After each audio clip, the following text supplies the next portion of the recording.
అతని జీవితం తెరిచిన పుస్తకం. మొట్టమొదటిసారి చట్టసభల్లో తన సంతకం. లక్ష్యం కోసం పరిగెత్తున్న వ్యక్తిని ఎప్పుడైనా చూశారా? అయితే ఇప్పుడు కండ్లు పెద్దవిగా చేసుకుని చూడండి. పట్టువదలని విక్రమార్కుల్లా ఎప్పటికీ జనం మధ్యలోనే ఉన్నాడు. ప్రశ్నించే గలమై సామాన్యుల పక్షాన నిలిచాడు. జర్నలిజానికి కొత్త నిర్వచనం అతడు. ఎన్ని అవాంతరాలు ఎదురైనా ఎట్టి పరిస్థితుల్లో తన ప్రయత్నాన్ని ఆపలేదు.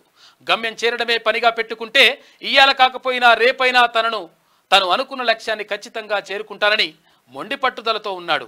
ఎవరు ఎన్ని విమర్శలు చేసినా, గత ప్రభుత్వం జైలు గోడల మధ్య నిర్బంధించినా ఎక్కడా తలొగ్గలేదు. రాజకీయాలతోనే ప్రజల తలరాతలు మారుతాయన్న బలమైన నమ్మకమే అతన్ని ఇయ్యాల ఇంత స్థాయిలో నిలబెట్టింది. అందుకే ఎంత కిందకు కొడితే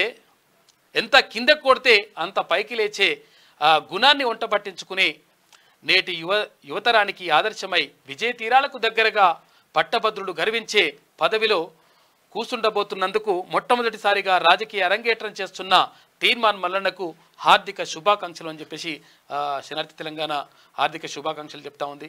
నిజంగా అన్న కంగ్రాచులేషన్స్. నిజంగా కూడా ఇవాళ ఎమ్మెల్సీగా ప్రమాణం చేస్తున్నందుకు అంటే ఇక్కడ ప్రేక్షకుల తరఫున, తర్వాత అభిమానుల తరఫున, తీర్మాన్ మల్లన్న అభిమానుల తరఫున మీకు శుభాకాంక్షలు.